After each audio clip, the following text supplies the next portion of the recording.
નમસ્કાર તાલીમાર્થીઓ અને દર્શક મિત્રો, અધ્યાપન મંદિર અંતર્ગત પ્રોફેસર ઋષિરાજસિંહ ચુડાસમા આપ સૌનું હાર્દિક સ્વાગત કરે છે. કેમ છો બધા? મજામાં ને? P1 સિરીઝ આપણે શરૂ કરી છે. P1 ની અંદર ખાસ કરી અને આપણે યુનિટ 1 આજે જોવાનું છે. સૌ પહેલા તો તાલીમાર્થીઓ, P1 નું નામ છે અધ્યેતાનું મનોવિજ્ઞાન. આપણા જે વિદ્યાર્થીઓ છે, આપણા જે સ્ટુડન્ટ છે, એ ખાસ કરી અને આપણા અધ્યેતા છે.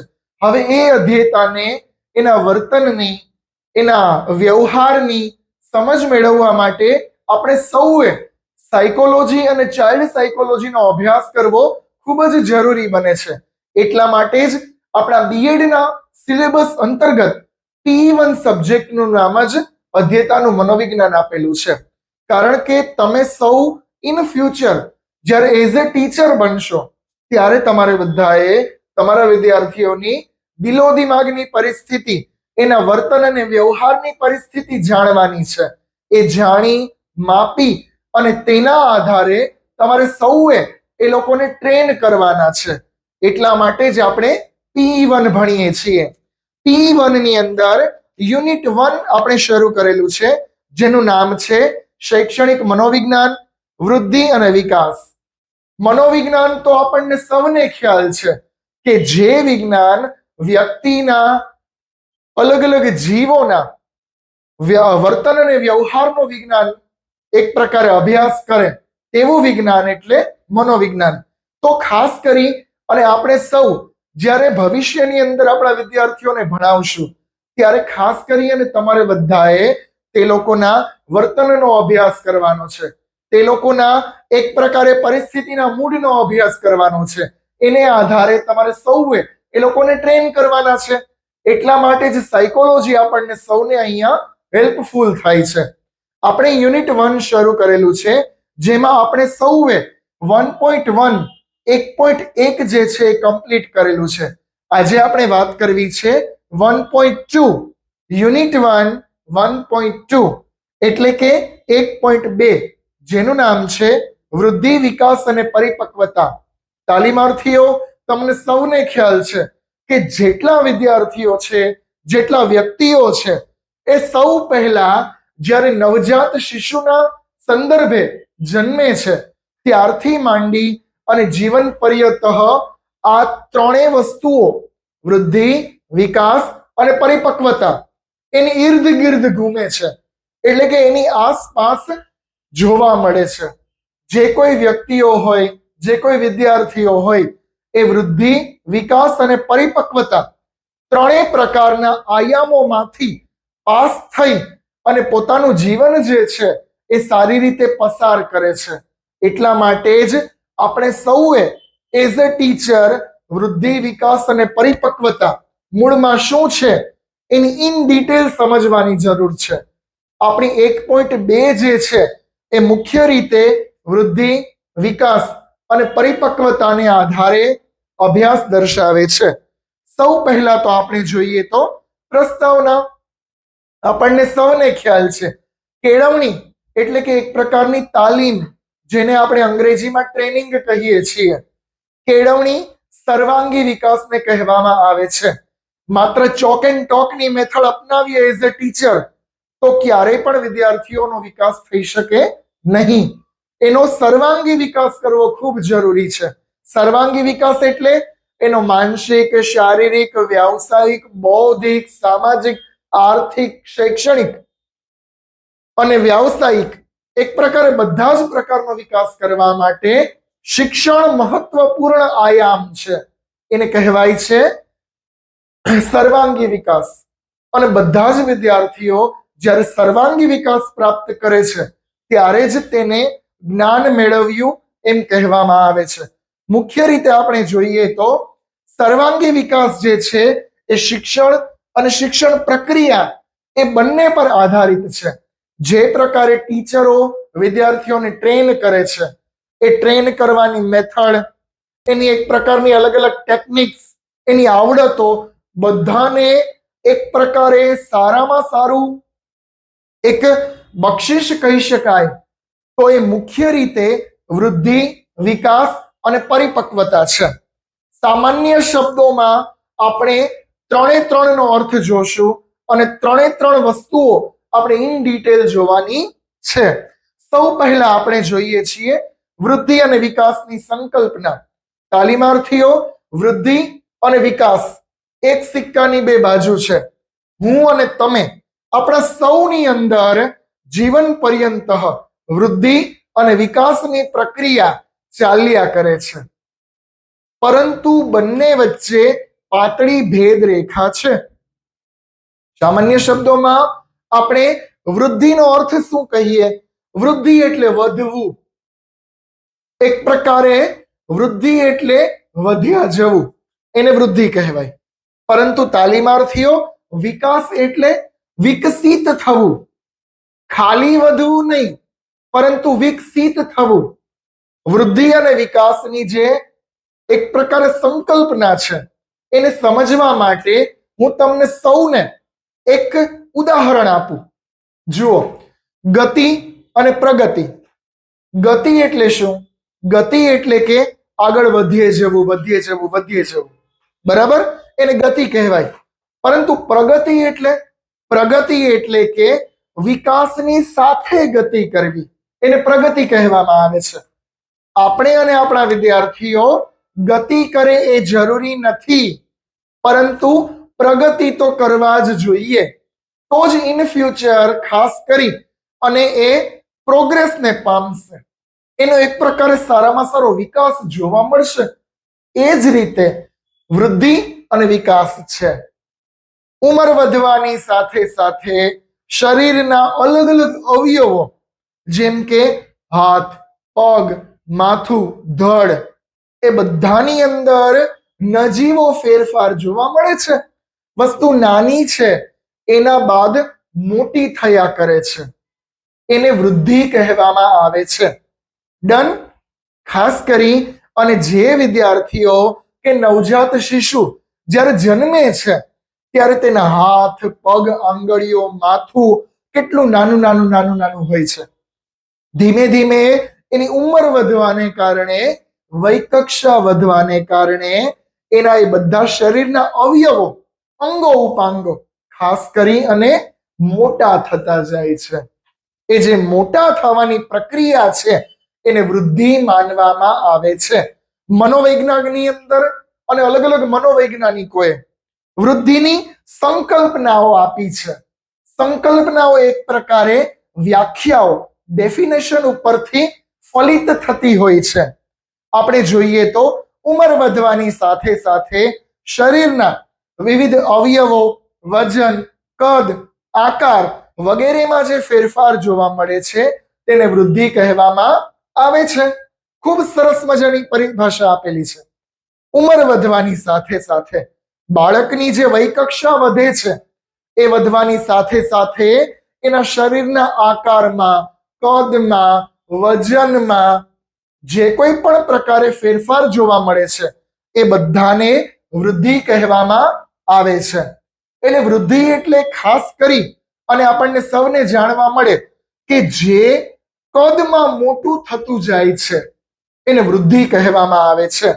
એક્ઝામ્પલ થ્રુ આપણે સમજીએ તો નાનો બાળક જે છે એ વયકક્ષા જ્યારે નાની છે ત્યારે હાઈટમાં નાનો છે, પરંતુ જેમ જેમ ઉંમર વધતી જાય છે તેમ તેમ એ હાઈટમાં મોટો થતો જાય છે.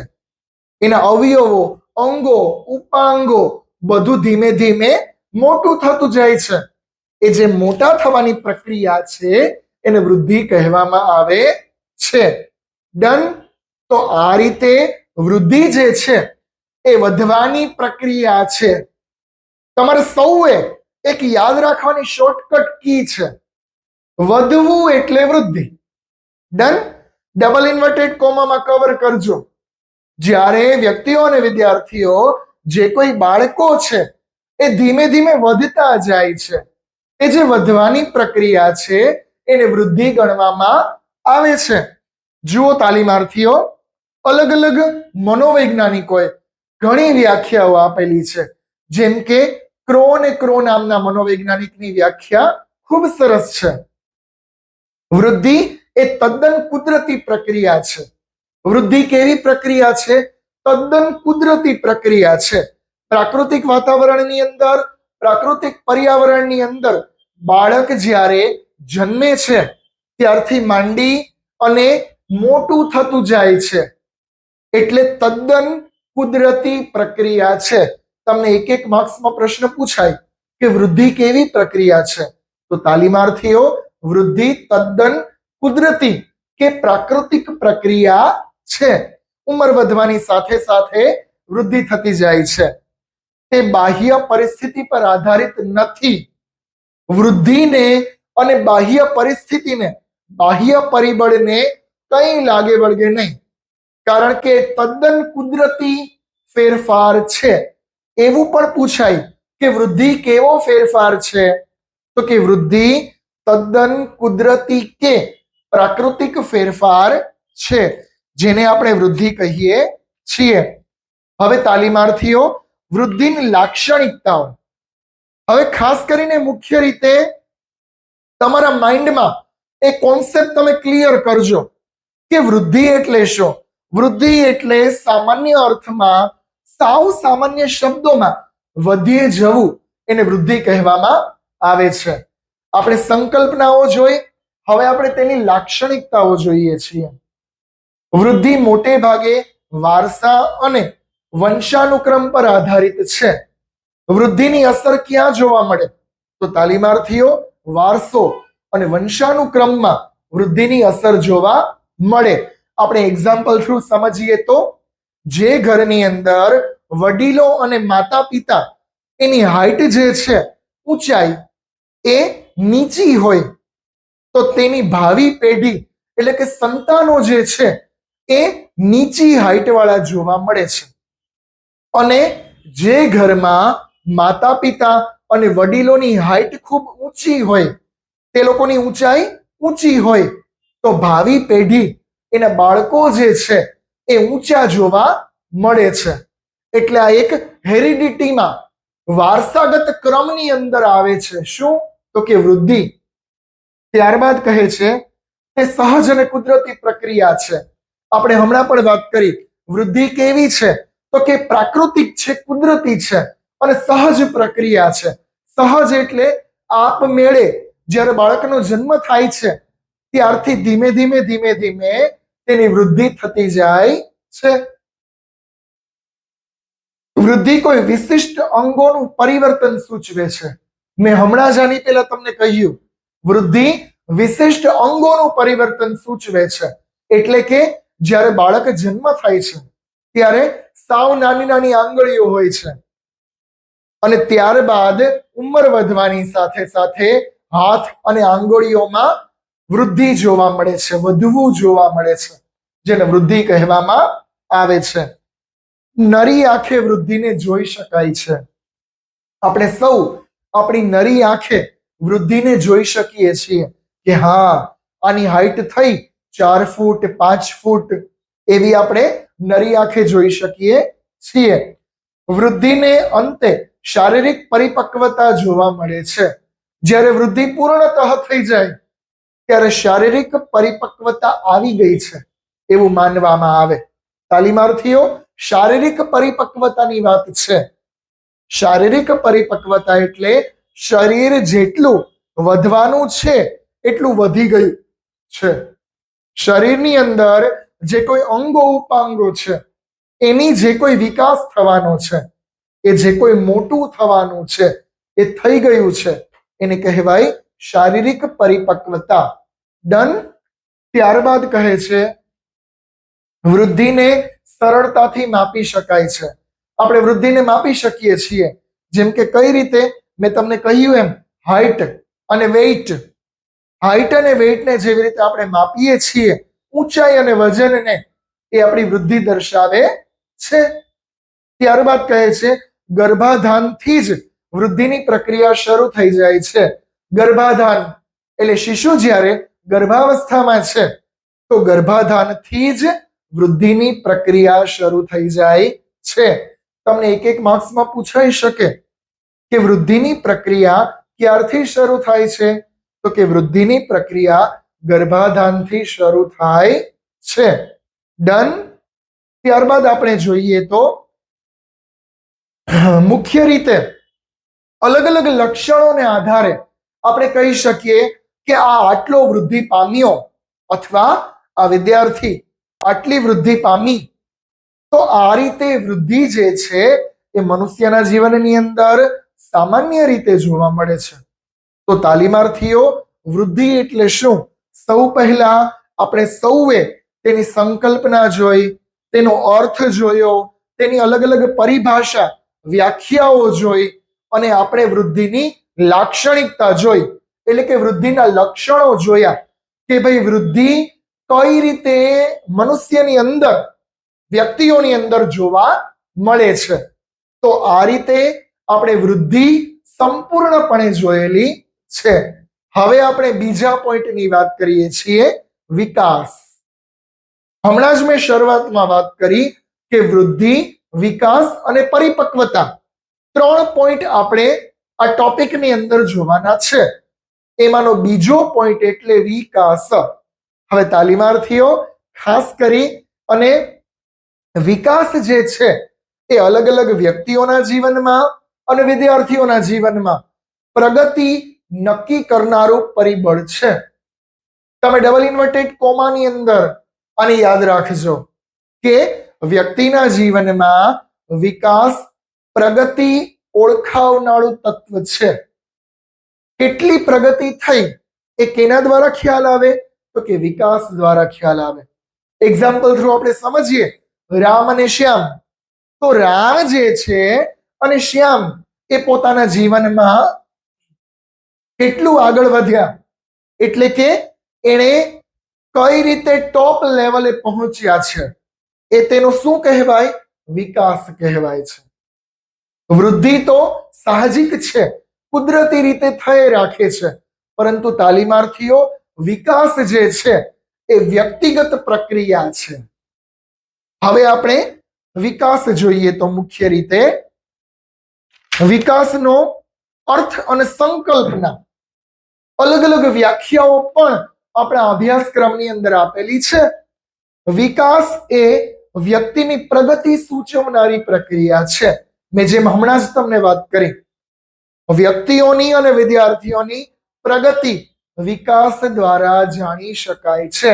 એક્ઝામ્પલ, નરેન્દ્ર મોદી સાહેબ. નરેન્દ્ર મોદી સાહેબ જે છે એ સીએમ, પીએમ અને મુખ્ય રીતે હર એક જનના હૃદયની અંદર વસનારા વ્યક્તિ છે. તો તે શું છે? એનું વિકાસ છે. તો તાલીમાર્થીઓ વિકાસ જે છે એ વ્યક્તિની પ્રગતિ નક્કી કરે છે અને વૃદ્ધિ જે છે એ વ્યક્તિની ગતિ નક્કી કરે છે. ડબલ ઇન્વર્ટેડ કોમામાં કહું છું, તમારે સૌએ મોસ્ટ આઈએમપી યાદ રાખવા જેવી વાત, વૃદ્ધિ જે છે એ ગતિ નક્કી કરે છે અને વિકાસ પ્રગતિ નક્કી કરે છે. કાપા પર બ્લેકબોર્ડ પર લખી જ લેજો અને તમે નોટ ડાઉન કરી લેજો. વૃદ્ધિ ગતિ નક્કી કરે છે, વિકાસ પ્રગતિ નક્કી કરનારું તત્વ છે. તો આ રીતે તાલીમાર્થીઓ વિકાસ જોવા મળે છે. હવે વિકાસના લક્ષણો, વિકાસની લાક્ષણિકતાઓ. વિકાસ એ જીવન પર્યંત ચાલનારી પ્રક્રિયા છે. શું કીધું? જીવન પર્યંત ચાલનારી પ્રક્રિયા. એટલે વિકાસ કોઈ ઉંમરે, કોઈ વય કક્ષાએ સ્થિર થઈ જતો નથી, જીવન પર્યંત ચાલે છે. 5 વર્ષની ઉંમરે વિકાસ થાય, 15 વર્ષની ઉંમરે વિકાસ થાય, 25 વર્ષની ઉંમરે વિકાસ થાય અને 50 વર્ષની ઉંમરે પણ વિકાસ જોવા મળે છે. તો વિકાસ કેવી પ્રક્રિયા છે? જીવન પર્યંત ચાલતી પ્રક્રિયા છે. વારસો અને વાતાવરણ વિકાસ પર અસર કરે છે. વારસો અને વાતાવરણ, હેરિડિટી અને એટમોસ્ફિયર, બંને વસ્તુ જે છે એ વ્યક્તિના વિકાસ પર અસર કરનારું તત્વ છે. અસર ઉપજાવે છે કે જે પ્રકારે તમને વારસો મળશે પ્લસમાં વાતાવરણ મળશે એ પ્રમાણે વ્યક્તિનો વિકાસ જોવા મળશે. વિકાસમાં સમગ્રતા છે અને સમગ્ર પરિવર્તન સૂચવે છે. વિકાસ શું છે? સમગ્રતા દર્શાવે છે. અને વ્યક્તિ અને વિદ્યાર્થીનું સમગ્ર પરિવર્તન સૂચવે છે. શું? તો કે વિકાસ. વિકાસ માટે વૃદ્ધિ અનિવાર્ય છે. તાલીમાર્થીઓ આ ખાસ યાદ રાખજો પોઈન્ટ. વિકાસ માટે વૃદ્ધિ અનિવાર્ય છે. એટલે વિકાસની પૂર્વ શરત શું છે? તો કે વિકાસની પૂર્વ શરત વૃદ્ધિ છે. જો વ્યક્તિ અને વિદ્યાર્થીઓ વિકાસને પામવું હશે તો પૂર્વ શરત શું છે? વૃદ્ધિ છે. પહેલા વૃદ્ધિ થશે ત્યારબાદ જ વિકાસ જોવા મળશે. એટલા માટે વિકાસની પૂર્વ શરત શું છે? તો કે વિકાસની પૂર્વ શરત વૃદ્ધિ છે. વિકાસના ફેરફારમાં વર્તન સંદર્ભને અનુભવી શકાય છે. વિકાસ કઈ રીતે જોઈ શકાય? તો કે વર્તન અને પરિવર્તનમાં જે ફેરફાર થાય એ વિકાસ કહેવામાં આવે છે. વ્યક્તિ અને વિદ્યાર્થીઓના વર્તન પરિવર્તનમાં અલગ અલગ પ્રકારના જે ફેરફાર થાય છે એ તેનો વિકાસ સૂચવે છે. બાળકને વર્તનનું પ્રેરક પરિબળ એટલે વિકાસ. બાળકના વર્તનનું પ્રેરક પરિબળ, એક પ્રકારે પ્રેરણા આપતું, મોટિવેશન આપતું પરિબળ શું છે? તો કે એને વિકાસ કહેવામાં આવે છે. કે જેને કારણે તે દિવસે ને દિવસે પ્રગતિમાં જોવા મળે અને એની જાતને સાર્થક બનાવે એને વિકાસ કહેવામાં આવે છે. વિકાસ સીધી અસર બાળકની ક્રિયા અને પ્રવૃત્તિઓ પર જોવા મળે છે. વિકાસની સીધી અસર શેમાં જોવા મળે? તો કે વિદ્યાર્થીની ક્રિયાઓ અને પ્રવૃત્તિઓ પર વિકાસની અસર જોવા મળે છે. તે કેવી પ્રવૃત્તિ કરે છે, કેવી ક્રિયાઓ કરે છે, એ પ્રક્રિયાઓને આધારે કહી શકાય કે તે બાળક કેટલો વિકસિત છે, કેટલો વિકાસમાં છે. ડન? તો આ રીતે તાલીમાર્થીઓ વૃદ્ધિ અને વિકાસ જે છે એ આમ એક સિક્કાની બે બાજુ છે, પરંતુ એકને બીજા વગર ન ચાલે એવા પરિબળો છે. ઇલિઝાબેથ હર્લોકના મતે, ઇલિઝાબેથ હર્લોક નામના એક મનોવૈજ્ઞાનિક છે, એમણે અલગ અલગ વૃદ્ધિ અને વિકાસની વ્યાખ્યાઓ અને તે બંને વચ્ચેનો તફાવત દર્શાવ્યો છે. તાલીમાર્થીઓ, તમને બીએડ પીટીસી પ્લસમાં ટેટ અને ટાટની પરીક્ષાની અંદર આ વૃદ્ધિ અને વિકાસ જે છે એ બંને પૂછાવા માટે મોસ્ટ આઈએમપી ટોપિક છે. તો બંનેની અંદર તફાવત જોવા મળે છે. જેમ કે વૃદ્ધિ અને વિકાસ બંનેનો તફાવત. આપણે બંનેની વ્યાખ્યાઓ, સંકલ્પનાઓ અને લક્ષણો જોયા. તેના આધારે આપણે વૃદ્ધિ અને વિકાસ એ બંને વચ્ચેની તુલના એટલે બંને વચ્ચેના તફાવત જે છે, ડિફરન્સ જોઈ શકીએ છીએ. ત્યારબાદ આપણે જોઈએ તો તમારા સિલેબસની અંદર મહત્વનો ટોપિક એટલે કે વૃદ્ધિ અને વિકાસના સિદ્ધાંતો. તાલીમાર્થીઓ, વૃદ્ધિ અને વિકાસ આપણે બધાએ ઇન્ડિવિજ્યુઅલ રીતે અલગ અલગ એનો અર્થ જોઈ લીધો. હવે તમારા માઇન્ડની અંદર કોન્સેપ્ટ ક્લિયર રાખજો કે ભાઈ વૃદ્ધિ એટલે શું અને વિકાસ એટલે શું. ડન? હવે નેક્સ્ટ પોઈન્ટની અંદર આપણે જોઈએ છીએ વૃદ્ધિ અને વિકાસના સિદ્ધાંતો. અલગ અલગ મનોવૈજ્ઞાનિકોએ વૃદ્ધિ અને વિકાસને સહિયારી એક વિભાગ દર્શાવ્યો છે, સાથે ચાલનારી પ્રક્રિયા દર્શાવી છે અને તેના માટે તેઓએ અલગ અલગ સિદ્ધાંતો આપેલા છે. વૃદ્ધિ અને વિકાસના સિદ્ધાંતો, એમાં પહેલો સિદ્ધાંત, પહેલો પોઈન્ટ, નિરંતર વિકાસનો સિદ્ધાંત. તાલીમાર્થીઓ, સૌ પહેલા નામ સમજજો. નિરંતર વિકાસનો સિદ્ધાંત એટલે કે નિરંતરનો મતલબ શું થાય? સતત. તો કે વૃદ્ધિ અને વિકાસ બંને નિરંતર ચાલતી પ્રક્રિયા છે. પહેલો સિદ્ધાંત શું દર્શાવે છે? વ્યક્તિના જીવનની અંદર, વિદ્યાર્થીઓના જીવનમાં વૃદ્ધિ અને વિકાસ નિરંતર સતત ચાલતી પ્રક્રિયા છે. ડન. બીજો પોઈન્ટ, બીજો સિદ્ધાંત, વિકાસની વિભિન્ન ગતિઓનો સિદ્ધાંત. વિકાસની વિભિન્ન ગતિઓ, આપણે હમણાં જ વાત કરી કે વિકાસ જે છે એ વર્તન અને પરિવર્તનમાં જોવા મળે છે. તો જે રીતે વ્યક્તિઓ અને વિદ્યાર્થીઓ અલગ અલગ એવી પ્રગતિ કરે છે કે જેને તેના વર્તનમાં જોઈ શકાય છે, તો તે બીજો સિદ્ધાંત દર્શાવે છે. વિકાસની વિભિન્ન ગતિઓનો સિદ્ધાંત એની ગતિમાં જોવા મળે છે કે રામ નામનો વિદ્યાર્થી કે શ્યામ નામનો વિદ્યાર્થી, એની વૃદ્ધિ અને વિકાસ કેટલા કેટલા છે. ત્રીજો સિદ્ધાંત, ત્રીજો પોઈન્ટ, વિકાસ ક્રમનો સિદ્ધાંત. વિકાસ ક્રમનો સિદ્ધાંત એટલે કે વિકાસ જે છે એક પ્રકારે ક્રમબદ્ધ થવો જોઈએ. એટલા માટે જ આપણે મનોવિજ્ઞાનમાં શબ્દ આપેલો છે, વિકાસ સુસંવાદી અને ક્રમબદ્ધ પ્રક્રિયા છે. એ સુસંવાદી ચાલે છે અને ક્રમબદ્ધ ચાલે છે. એટલે એક પછી બે, બે પછી ત્રણ, એ રીતે પોઈન્ટની અંદર જ વિકાસ જોવા મળે છે. તો ત્રીજા સિદ્ધાંતમાં પણ એ વાત કરે છે કે વિકાસનો ક્રમ જે છે એ વૃદ્ધિની સાથે જોડાયેલો છે. ચોથો સિદ્ધાંત, ચોથો પોઈન્ટ, વિકાસ દિશાનો સિદ્ધાંત. વિકાસની દિશાઓ જે છે એ નિશ્ચિત હોવી જોઈએ. એટલા માટે જ આપણે કહીએ છીએ કે આપણા વિદ્યાર્થીઓ જે છે એને ઇન ફ્યુચર, ભવિષ્યમાં એને કઈ લાઈન લેવી, કઈ રીતે આગળ વધવું, એ ખાસ કરી અને દિશા, માર્ગદર્શન આપવાનું કામ એઝ અ ટીચર આપણા બધાનું છે. તો એ જ ચોથો સિદ્ધાંત છે કે ભાઈ વિકાસની દિશાનો સિદ્ધાંત. વિદ્યાર્થી વિકાસ કરે છે પરંતુ સાચી દિશામાં છે કે ખોટી દિશામાં? એ જે વિકાસ કરે છે એ મુખ્ય રીતે સાચી રીતનો હોવો જોઈએ.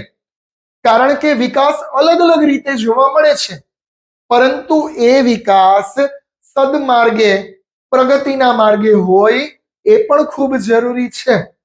પ્લસ અને માઇનસ પોઈન્ટની આપણે વાત કરીએ તો, એટલે ચોથા સિદ્ધાંતની અંદર વાત કરે છે વિકાસની દિશાની ક્રમ, કે વિકાસ યોગ્ય દિશામાં થવો જોઈએ.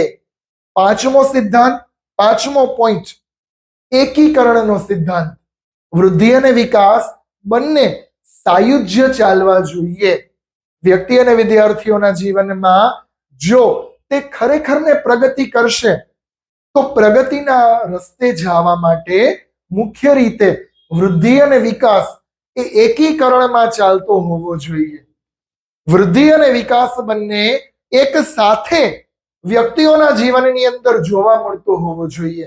એમ નહીં કે એની વૃદ્ધિ થઈ ગઈ પરંતુ વિકાસ થયો નથી.